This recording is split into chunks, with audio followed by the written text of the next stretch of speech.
Thanks for staying with us here on News Central. It's time for news now. I'm Joe Hanson. Let's take a look at our top stories for this hour. Federal government tightens border surveillance as monkeypox cases hit 39. Nigeria's inflation rate drops for the first time in 19 months. We'll also be taking a look at the story Burundi pardons journalist sentenced to 10 years in jail. Stay with us. We'll bring to you the story and more. Let's begin the news with health matters. The federal government has intensified monitoring and screening procedures at all entry points into the country in response to the monkeypox outbreak. The Coordinating Minister of Health and Social Welfare, Professor Mohammed Pate, disclosed this in a statement signed by Special Advisor on Media and External Relations, Tashi Kamal Hala. The Nigeria Center for Disease Control and Prevention on Thursday reported 39 confirmed cases of Mpox, but no death across 33 states and the Federal Capital Territory from the beginning of 2024. The minister explained that the government had implemented a new mandate requiring all travelers to complete an online health declaration form before departing the country. As the pulse of Nigeria's most populous state, Lagos continues to beat stronger. Its healthcare system faces unprecedented pressures. With a growing population, rising disease burdens and strained resources, the Lagos state government says it is set to launch a digital platform to revolutionize healthcare delivery and assessment across the state. News Central's Adeshewa Odushoga reports. In a move to transform the healthcare landscape in the state with its expanding population, the Lagos government is set to launch the Lagos Smart Health Information Platform. This digital structure is designed to integrate various aspects of healthcare delivery, addressing the pressing challenges of rapid population growth, human resource shortages, limited budgetary allocations, and the increasing burden of communicable and non-communicable diseases. The idea around this is to create a platform of information exchange, whereas data is gathered at the patient interface. As a patient enters into the health ecosystem, the public health ecosystem, at that very point of entry, we already start to collect data. And as the patient moves through the process of their health managed care, we are gathering data at every point. SHIP is going to allow us to be more patient-focused. We are patient-focused, but it just gives us that extra, not only incentive, but that extra step to be patient-focused. Patient-focused means our care will be individualized and it will give us better outcomes for the patients. So on the supply side, SHIP gives us a chance to improve the quality of care we give. SHIP allows all the healthcare professionals to be able to work at their best. SHIP allows all the clinical staff to reduce errors, medication errors, for example, when we've talked about how pharmacists will also be able to obviously dispense medications in a more effective and efficient manner. The state says the SHIP platform, as it is called, will serve as the backbone of the state health information system, facilitating seamless data exchange, collaboration, and coordination among healthcare providers, policymakers, and patients. As health managers, us at the top of the health chain in the ministry can see at a glance all the data analytics that have been processed, and we can see all possible outcomes and disease trends and where things are moving to, and it helps us to make informed decisions that will very, very greatly impact health in the right way. By streamlining healthcare services and improving data-driven decision-making, the platform is expected to have a profound impact on the health and well-being of Lagos residents. In Lagos, for News Central, Adeshewa Odushoga. President Bola Tinubu and his Equatorial Guinea counterpart, Teodoro Obiang Nguema Mbasogo, have signed a landmark agreement on the Gulf of Guinea pipeline project, further strengthening their partnership for mutual development. The agreement addresses key aspects such as legislative and regulatory measures, pipeline establishment and operation, natural gas transit, pipeline ownership, and overarching principles. During the signing ceremony, the Nigerian leader, who is on a 3-day official visit to Equatorial Guinea, highlighted that this agreement will unlock new opportunities for gas exploration and job creation. We have to work together to make peace the focus of our development in order to really develop. Without peace, we cannot develop.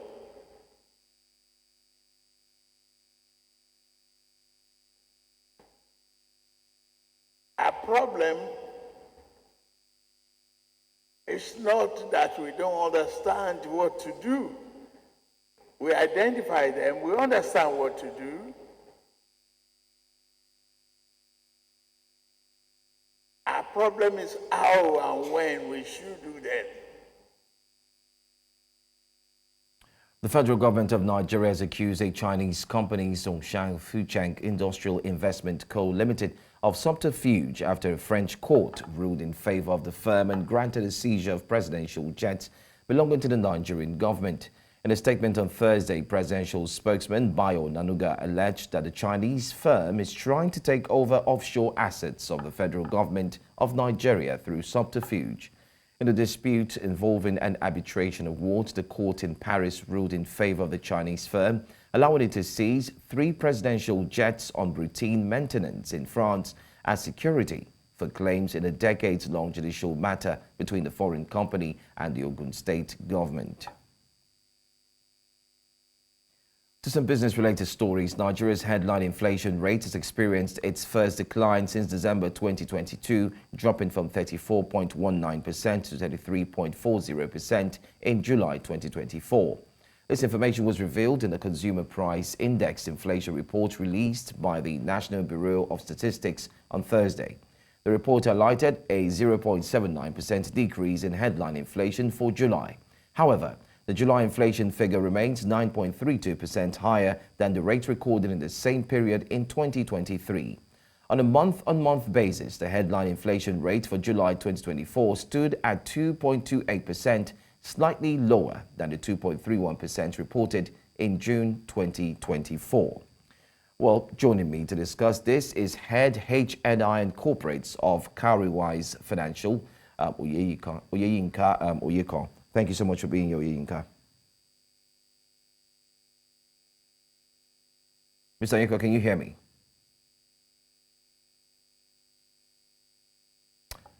All right, let's see if we can establish connection once again to Mr. Oyeyinka Oyeko, who joins me concerning the latest inflation rates. But let's see if we can do that in our subsequent news. But let's go straight to our next story very quickly. We'll come back to that. The Nigerian government has issued a domestic US dollar bond to the public. Now, this move underscores its commitment through the Debt Management Office to enhancing investor engagement and confidence in the government's debt instruments. News Central's correspondent Lekon Nobanjo attended the event and found in this report. No, the more foreign exchange, the higher the level of reserves, the stronger will be the exchange rate. That gives a chance for inflation to come down. And with lower inflation, of course, you get lower interest rates. One of the major challenges of the Nigerian economy is the fluctuations in the exchange rates, while another is the dollar illiquidity. These two have caused considerable impact, leading to rising inflation and market instability. To tackle these, the Nigerian government launched its US dollar bonds in Lagos. The Debt Management Office, which is spearheading the initiative, seeks to diversify the country's borrowing sources and attract dollar-denominated investments for developmental projects and to ensure economic growth. We have to rely on domestic resource mobilization. We have to build our own financial markets. We have to rely on our own savings. And this is exactly what this transaction speaks to. Get the ability for people to borrow, invest increase the productivity of the economy, grow the economy, create jobs, and reduce poverty. The domestic federal government's US dollar securities is structured as a $500 million issuance over 5 years to be listed on the Nigerian Exchange and the FMDQ Securities Exchange, and with semi-annual coupon payments. We're using infrastructure that is currently available in Nigerian markets, and we have the NGX and the FMDQ. These are two buses where this security will be listed on. And again, the market has developed to that level where we can have these options. We expect knock-on effects on dollar products, derivatives, just being able to structure products around what is a very novel, innovative idea. It's not just another financial product. It is a critical step towards ensuring that we advance our economic growth and stability. That, for us, is a major objective that we are playing a key role in advancing. The issuance of securities through domestic structures is first of its kind in the country, and it offers a hedge against naira depreciation. However, investors will need to weigh this against potential risks in the broader economy. If you look at where we are in the general cycle in the capital markets, there's a lot of primary market issuances. When that happens, it typically has a negative correlation to secondary markets. People see the primary markets as a bit more liquid, a bit more of an opportunity to take sizable stake. If investors can trust a Eurobond, they have no reason not to trust a Nigerian domestic issue. That is investors worldwide. But the people that know Nigeria best are Nigerians. The bond, which is open to a wide range of investors, including Nigerians and non-Nigerians, is seen as a crucial step for Nigeria to further strengthen its financial markets and expand its investor base. In Lagos for News Central, I am Lekon Onobanjo. Well, so looking at the current celebration after Nigeria recorded its drop in inflation after 19 months, my guest is here and joins me. Welcome, Oyeyinka, I beg your pardon. Let's start off first with this celebration that's gotten everyone talking, at least gives hope to the fact that the economy can all of a sudden regain its strength. How does this decline in inflation rate, by the way, align with Nigeria's overall economic performance and government policies as well? Okay, so on the economic performance, we can't start really dealing with that right now because we are still in a gestation phase, considering the fact that the policies implemented last year have not really fully achieved their full potential. The government policies, on the other hand, were very necessary because we're paying a lot of subsidies on FX, on petrol, on even power. And as such, eventually to that led to a big collapse. So it had to be managed. So we're feeling the economic hardship now, but I think some of the initiatives from the CNG initiatives, removal of import duties on some food items, staggering tariff on power, some states are even, really doing a lot of backward integration on agriculture. I think, on the policies, on the other hand, I think they are great and they are driving us towards a good direction. Back to you. All right. Let's talk about small businesses now. How will this decrease in inflation, how will it affect the common business operating in Nigeria? I'm talking about small businesses and the likes who actually deal more on pricing, cost management, and of course, investment decisions. How will this affect that? All right, this is going to be a ripple effect. The cost of production and providing of services, we'll start to see some easing, in the costs, and as such, prices of goods and services will, start to go down or, perhaps reach some form of equilibrium. What this actually means is that the inflationary pressures, from the government policies of last year have, reached, some stability, and we can start to see, growth. Now, for some investment decision, if you look at it from a manufacturer's point of view, they may want to take on more raw materials right now for less and, of course, scale production. A business borrower, small business borrower, they may want to be cautious about taking long-tenured facilities at this point in time. Also, an investment manager or a portfolio manager whose portfolio is not very, very liquid may want to take long positions as of this moment. There's something in the crystal ball that I may talk about later. Back to you. All right. Talking of the crystal ball, let's see if we can explore it now.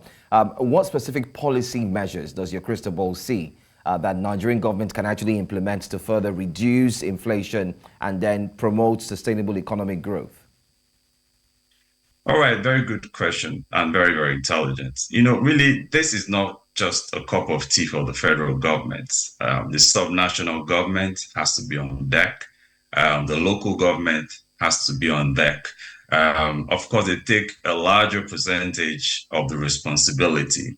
However, we, the people, we have to get on this as well. You know, having said that, we as Nigerians, we have to aggressively start to do a lot of exportation of goods and services. And the government needs to support this by ensuring that the ministers, the directors, the permanent secretaries that are aligned or linked with exportation, you know, they have to really support this to ensure that this is smooth. The government has to, you know, and us too, we have to promote manufacturing at micro, at medium, and at macro levels. I'm sure you'll be asking, what's micro level manufacturing? So you can do some manufacturing on a plot of land. It doesn't have to be a big industrial complex. And at this level, you know, the subnational governments can also provide what I call industrial parks, powered and also with transport infrastructure to facilitate manufacturing. Also, we need to promote agriculture. We need to do a lot in this, you know, in this sector, like we've seen in the food inflation that has happened, you know, recently, although it's reduced, I think, by almost 100 basis points now from about 40 to 39 point something. But we need to do a lot. You know, we need to do a lot of farm inputs for farmers in the area of fertilizer, mechanized support, irrigation, protection. That's very important. And I must say, on a jocular level, I have a small farm, or should I say, I planted some small things behind my kitchen, and just to ensure that I'm walking the talk as well. So we need to do a lot in the agriculture as well. We need to ensure that our steel production comes on stream. That is very important in order to reduce the pressures on FX. We also need to ensure that our local refineries are functional. This will also, reduce the pressure on FX. We need to increase production of crude oil. That is very, very important to ensure that the FX inflows are increased and they keep coming. And to also increase production of crude oil, we have to ensure that we eliminate as much as possible areas where leakages are happening, areas where thefts are happening, and all those kind of things. We need to promote local consumption. And we seem to be doing this. And I must end at this point that modernization is not development. So development has to be focused on. Thank you very much. Back to you. All right. HNI Incorporates of Carrywise Financial, Oyeyinka Oyekon. Thank you so much for being here with us in the news. Thank you. All right, let's move on now and tell you that energy experts are actually talking tough, and we'll find out what they're saying. Let's go for a break. When we come back, we'll bring to you more stories. It's good to have you stay with us. Energy experts in Nigeria have revealed that about 60% of citizens lack access to stable electricity, which has been caused by a significant drop in investment in the sector. This was made known during a policy workshop in Abuja, which aims to create an efficient and viable electricity market for the country. News Central's Joshua Imarai has the details. Energy experts during a policy workshop in the nation's capital, Abuja. The workshop reviewed strategies for the efficient and viable electricity sector in the country, while raising an alarm that about 60% of citizens lack stable access to electricity. Experts here say that the over-reliance on government to fund the electricity sector has led to a regular collapse of the national grid. So if you require $10 billion for the electricity sector, it means that you have to get investments, both domestic investments and international investments. If we have the framework, if we have the legal infrastructure, those investors will bring their money and they will invest here. We don't need to rely on the state government or the federal government to fund the electrification of Nigeria. The call for the need to accelerate the development of the country's energy sector in a bid to meet the 2016 net zero target. In whatever context, whatever the future energy mix will be globally, but especially in West Africa and across Africa, Nigeria should be a key player in supplying energy across West Africa and Africa. And the state governments will in that key position to do this. And they can do this via renewable energy because the structures are already being put in place. Participants at the workshop emphasized the need to clearly define the roles of the state government and the regulatory commission in the formulation of policies for the sector. In Abuja for News Central, I am Joshua Imarayi. Nigeria's Minister of Information and National Orientation has pledged the federal government's commitment to ensuring freedom of the press in the country. This was as he received an audience officials of the British Broadcasting Corporation in his office in Abuja. The minister says that the current administration will allow the press to thrive in the country, permitting diverse opinions from citizens.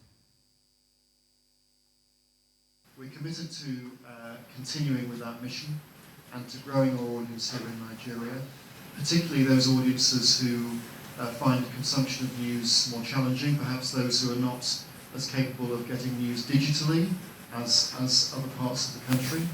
I want to share with you the commitment of the Nigerian government to every news gathering organization. Our commitment is that we want to stay as focused, as unbiased, and as free as possible. The trust of the policy of the Tinubu administration is that every news organization has the freedom to practice its operations. And in the meantime, the Nigerian Police Force Delta State Command has responded to a video that went viral on Wednesday that policemen attached to Dragon 15 shot a boy in Mosoga on Tuesday. The mouthpiece of the command, Bright Edafe, who briefed newsmen about the trending news on the social media, debunked the claim and described it as fake news. He said after a careful and thorough investigation of the video, the CP directed that the team look for the boy to come and tell the world himself if indeed he was shot or not. Edafe, however, revealed that the police are in trail of the person who made the video that is circulating on the social media, just as he called on bloggers and social media influencers to always fact-check their sources before posting on social media. I don't want us to leave the primary issue that led to all this. It could have been worse. The policemen could have been mobbed, their vehicle could have been set ablaze, and that particular community would not be properly policed. If someone was shot, the evidence would be so clear, so obviously known by all. And that's to let you know that the intention of that person who was making that video was obvious, to create panic, to spread falsehood on social media. I want Nigerians to discourage this trend. It can happen to anybody. Let us always put ourselves in the shoe of anyone that is being dragged negatively on the internet. Falsehood is dangerous. I keep saying it. Whatever happened during the NSAS protest is not something we are all proud of. And that was a product of fake news. On Tuesday, it's God that did it for me. The officer stopped me on the road. Then I checked me, I don't see anything. It's just my machine paper and the plate number. It's just the plate number that expired. But I still thank God that nothing happened to me. The officer don't shoot me. I am alive. So I just thank God. Kogi State Commissioner for Information and Communications, Kingsley Fanwo, has explained the rationale behind the appointment of 717 Ward Special Assistants by the Governor of the state, Usman Ududu. The commissioner, while briefing newsmen, said the appointments were made at deepening democracy and ensuring participatory governance among the grassroots population. He assured the people of the determination of the governor to give power to the people. Fanwo also explained that the high number does not translate to high cost of governance, saying the salaries of 3 ward special assistants amount to what 1 senior special assistant would have earned. Each of the 239 wards of the state is now having 3 ward special assistants.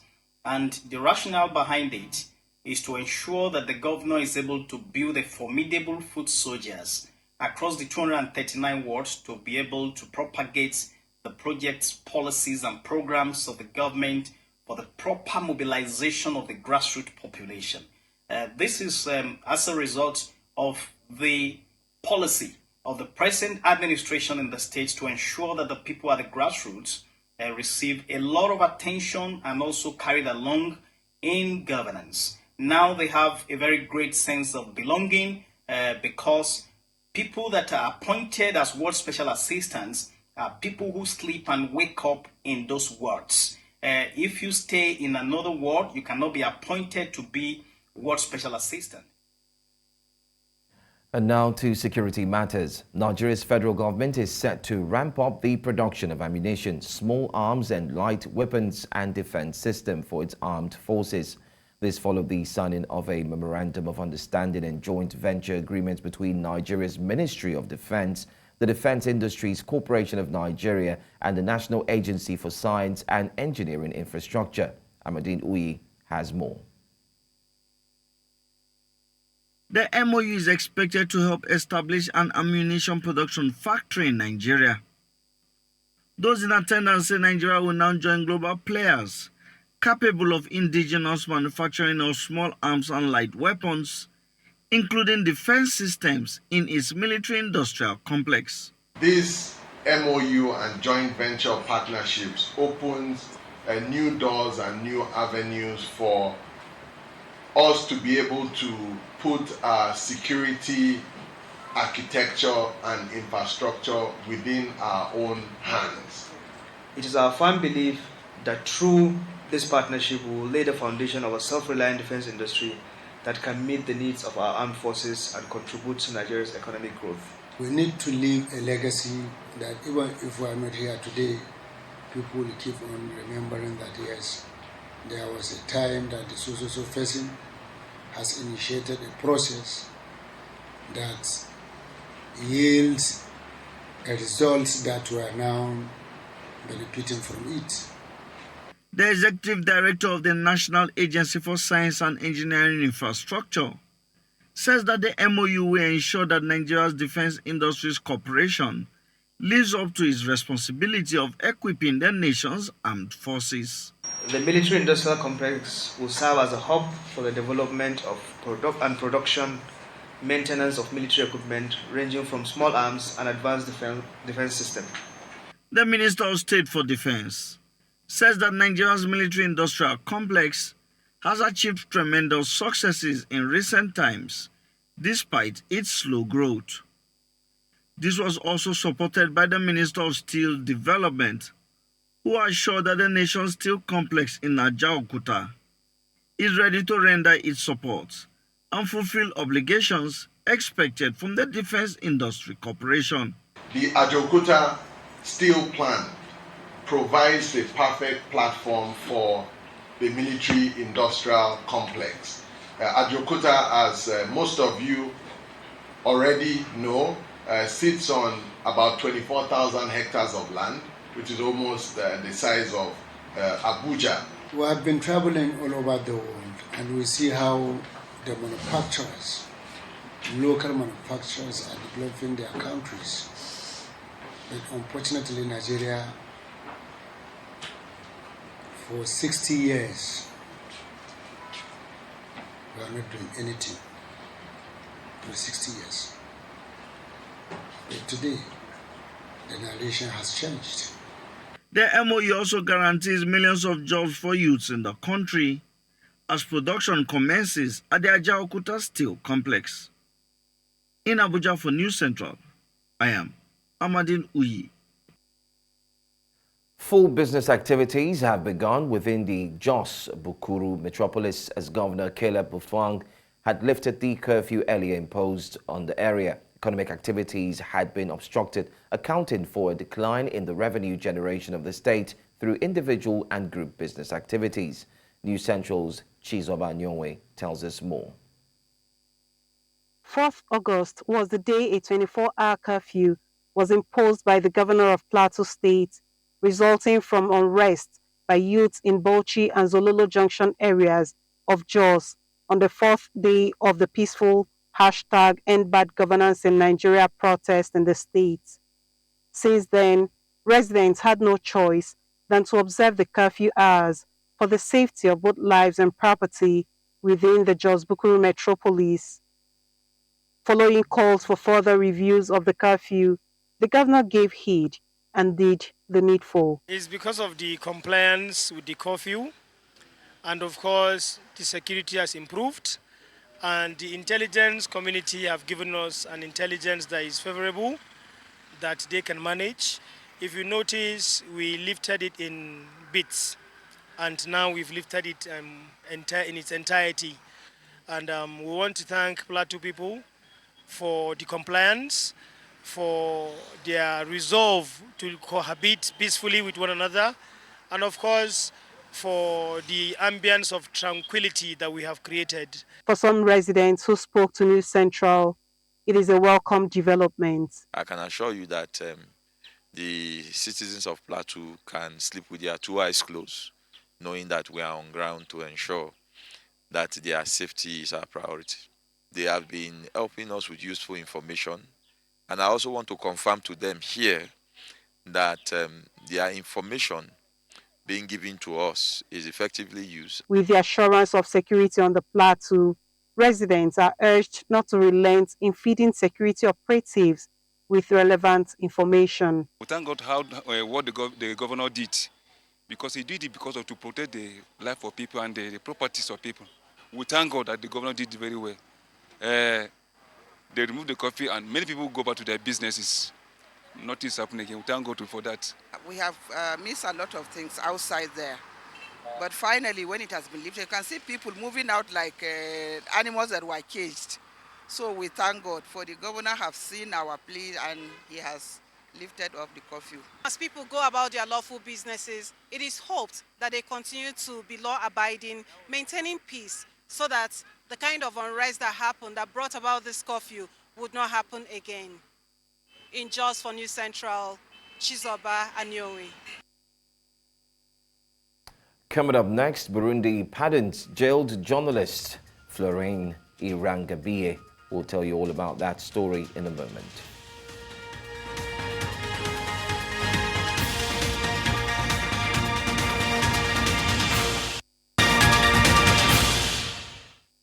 The presidency of Burundi has announced the pardon of journalist Floriane Irangabiye, who was sentenced to 10 years in prison for allegedly undermining the integrity of the national territory. Irangabiye was arrested in August 2022 and sentenced in January 2023, sparking international concerns over press freedoms. President Evariste Ndayishimiye granted the pardon on August 14, allowing for her total remission of sentences. Human rights group ACAT Burundi welcomes the decision but urged the president to release all others unjustly imprisoned. The case had drawn international condemnation, with the UN voicing concern over imprisonment for simply doing her job. Burundi remains one of the poorest countries globally, ranking 108th out of 180 for press freedom.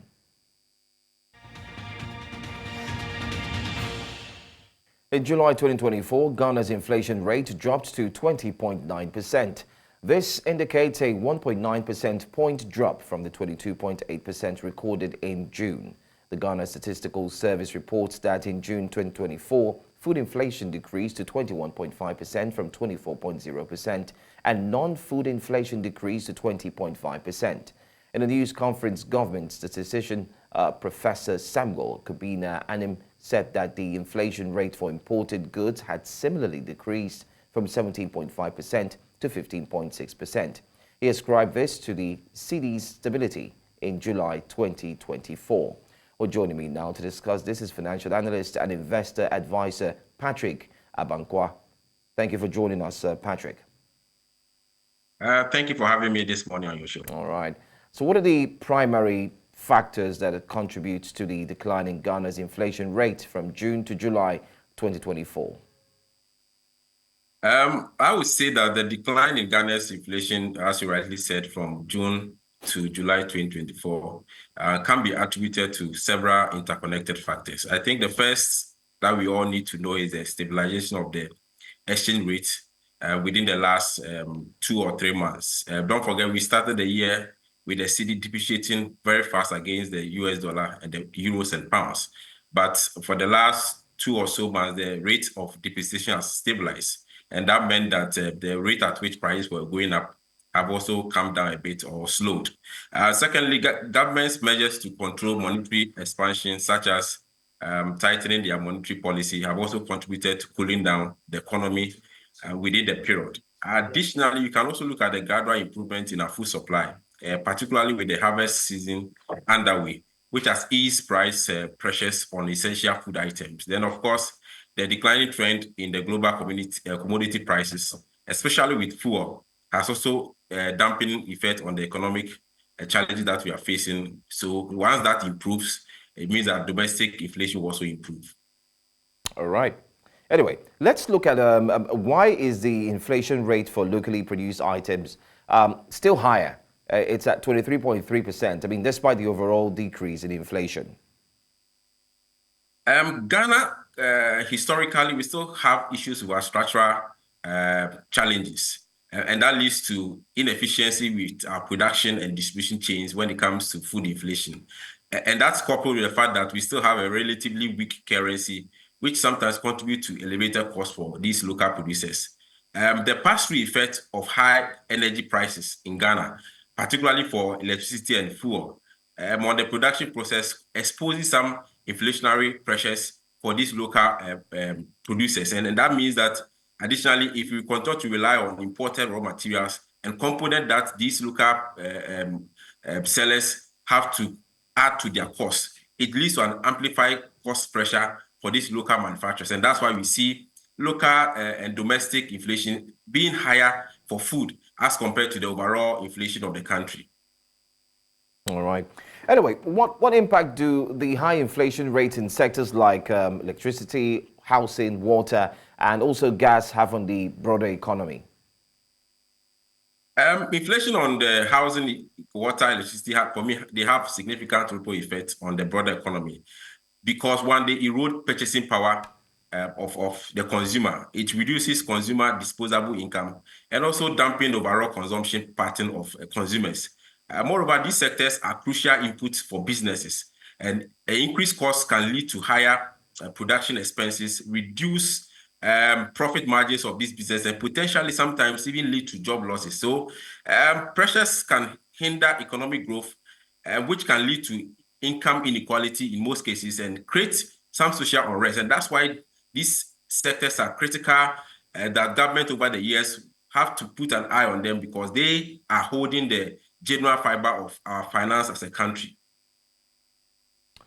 My final question to you would be, what are the potential risks that could reverse the current downward trend in inflation, and how can they be mitigated? The first that comes into mind is the resurgence of global commodity prices, particularly oil, which will reignite the inflation pressure that Ghana has been going through. Another issue is an issue of exchange rate volatility, which usually is triggered by external shocks or domestic policy uncertainties, which poses another risk. Supply chain, as we have seen in the last 2 years because of Ukraine, Russia, also has an impact that can reverse the trend that we are seeing. And of course, adverse weather conditions affecting food production can also lead to food price inflation. To mitigate this, I think government should maintain a tight fiscal and monetary policy stance whilst implementing measures to enhance supply side capacity. Again, we have been talks of diversifying the economy away from commodity dependence and investing in infrastructure to improve productivity, which can build a resilient economy against external shocks. And I think that when we do this, government should also put an eye on targeting some social safety nets and help and cushion the impact of inflation on their lives, because these are the vulnerables in the society that we need to always support as a country. All right. I want to say thank you so much, financial analyst and investment advisor Patrick Abankwah, for being here this morning. Thank you very much, sir. From the world of sports, the latest World Athletics rankings reflect significant gains for Nigerian athletes following the Paris 2024 Olympics. Now, sprinter Favour Ofili jumped from 31st to 8th in the women's 200 meters rankings after finishing 6th in the Olympic final. She now leads Africa in this event and ranks 138 overall. In the men's 400 meters, Samuel Ogazi climbed from 23rd to 12th globally and a 3rd in Africa after reaching the Olympic final. Shot putter Chukwebuka Enekwechi moved up to 7th worldwide following his Olympic final appearance. Other Nigerian athletes also saw improvements. Koinsola Ajayi rose to 23rd in the men's 100 meters rankings, while long jumpers Ruth Usoro and Pristina Ochonogo advanced to 22nd and 25th respectively in the women's rankings. John Kelechi Onoha, former Abia Comets left-back, has joined Amania First League side SC Mecca on a one-year deal until 2024-2025 season. Kelechi had moved to Amania to join Gandzatsa FC before the end of the 2023-2024 football season after leaving Nigeria National League side Abia Comets. This latest move to SC Mecca will present a great performance platform, for the 19-year-old Nigerian defender as he continues to adapt to life in East Europe with the new club. Rain interrupted Carlos Alcaraz's match against Gil Monfils at the Cincinnati Open, with Alcaraz leading 6-4, 6-6. This tournament serves as the final major preparation for the US Open starting August 26. Defending women's champion Coco Gauff was upset by Yulia Putintseva 6-4, 2-6, 6-4. Gauff acknowledged needing to work on consistency before defending her US Open title. Putintseva, who recently defeated top-ranked Iga Swiatek at Wimbledon, expressed pride in her performance on the fast Cincinnati courts. Third-seeded Aina Sabalenka, returning from a shoulder injury, defeated Elisabetta Cocciaretto 6-3, 6-4. Paula Badosa advanced by beating Anna Kalinskaya 6-3, 6-2, and will face Putintseva in the next round. And that does it for the news this hour. But before we go, a quick look at some of the major stories. Federal government has tightened border surveillance as monkeypox cases hit 39. Nigeria's inflation rate has dropped for the first time in 19 months. And we also told you that Burundi has pardoned journalists sentenced to 10 years in jail. You can send in your eyewitness reports to the WhatsApp number on the screen and ensure that you follow us on all social media spaces, X, Instagram, Facebook, and the likes. And you can also watch News Central. We're on DSTV channel 422, StarTimes channel 274, Avo TV, and also on YouTube. I'm Joe Hanson. Many thanks for watching. Stay tuned. More programs coming your way.